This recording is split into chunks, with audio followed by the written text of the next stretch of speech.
September 15, 2008. For most people it was just another Monday. But on Wall Street it was the day the world stopped turning. This is the story of the collapse of Lehman Brothers, a 158-year-old titan of finance, and how its downfall triggered the worst financial crisis since the Great Depression. To really understand what happened, we need to rewind a bit. In the early 2000s, America was in the grip of a housing frenzy. Interest rates were low, and it seemed like everyone was buying a home.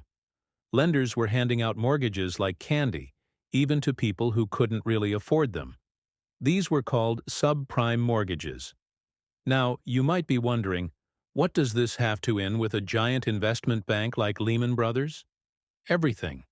Wall Street wizards, including those at Lehman, found a way to bundle thousands of these mortgages together into complex financial products called mortgage-backed securities and collateralized debt obligations, or CDOs. They then sold these products to investors all over the world. Think of it like this. You take a bunch of individual loans, some good, some risky, and mix them all up in a big financial smoothie. Then you slice that smoothie into different glasses and sell them. The promise was that even if a few loans went bad, the sheer number of them bundled together made the investment safe. Ratings agencies even stamped these products with a AAA rating, the highest possible grade of safety. For a while, the money machine worked beautifully. Lehman Brothers, heavily invested in this market, saw its profits soar. They took on more and more risk, borrowing huge amounts of money to double down on the housing boom. Their leverage ratio, which is the ratio of debt to equity, was an astonishing 31-to-1.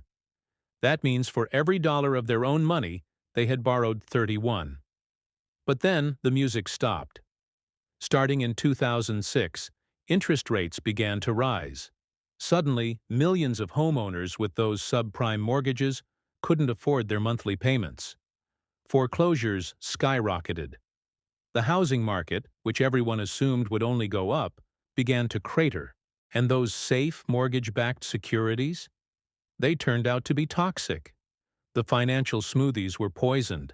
As the value of the houses backing these securities plummeted, the securities themselves became nearly worthless.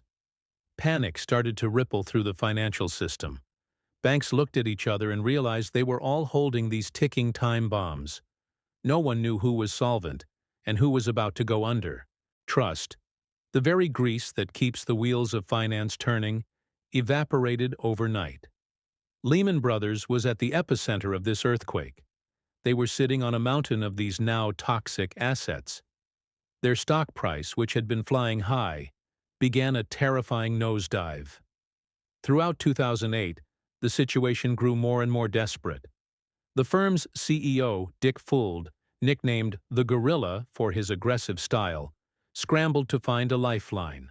He tried to sell off bad assets and raise new capital, but potential buyers and investors were running for the hills. By the second week of September 2008, it was clear that Lehman was on the brink of collapse. The U.S. government, led by Treasury Secretary Henry Paulson and Federal Reserve Chairman Ben Bernanke, had already bailed out another struggling investment bank, Bear Stearns, just 6 months earlier. Everyone on Wall Street assumed the government would step in again to save Lehman. They were wrong. Over one frantic weekend, from September 12th to the 14th, the heads of every major Wall Street bank were summoned to the New York Federal Reserve. The government's message was clear: find a private solution. You, the banks, need to rescue Lehman. A potential deal with Bank of America fell through when the government refused to guarantee Lehman's toxic assets. Another potential buyer, the British bank Barclays, also walked away for similar reasons.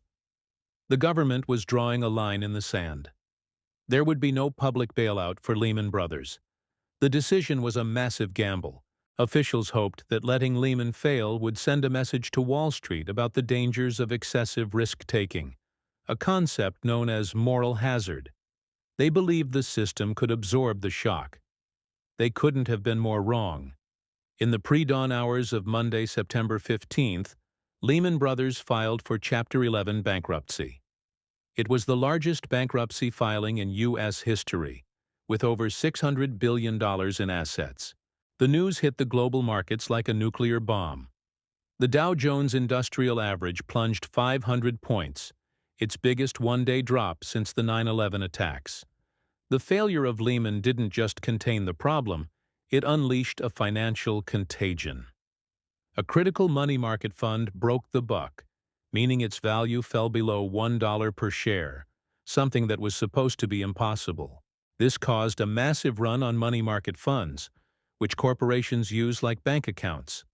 The credit markets, the essential plumbing of the global economy, froze solid. Banks stopped lending to each other, to businesses, and to individuals. The global financial system was staring into the abyss. The shockwaves were felt immediately. Lehman employees in London and New York were pictured leaving their offices, carrying their belongings in cardboard boxes. Their faces told the story, a mixture of shock, anger, and disbelief. An entire way of life, built on the promise of endless growth and financial wizardry, had evaporated in an instant. The fallout was catastrophic. The government, realizing its gamble had failed spectacularly, was forced into a series of unprecedented bailouts just days later, including an $85 billion rescue of the insurance giant AIG, which was even more deeply entangled in the crisis than Lehman. This led to the $700 billion Troubled Asset Relief Program, or TARP, a massive bailout of the entire banking system. The Lehman collapse pushed the global economy into a deep recession. Millions of people lost their jobs, their homes, and their life savings. It eroded public trust in financial institutions and governments, a trust that, in many ways, has never fully recovered. Looking back, the story of Lehman Brothers is a cautionary tale. It's a story about greed, hubris, and the dangers of a financial system that becomes too complex and disconnected from the real economy. It shows what happens when risk is not properly managed, and when the pursuit of short-term profit blinds giants to the cliff edge right in front of them.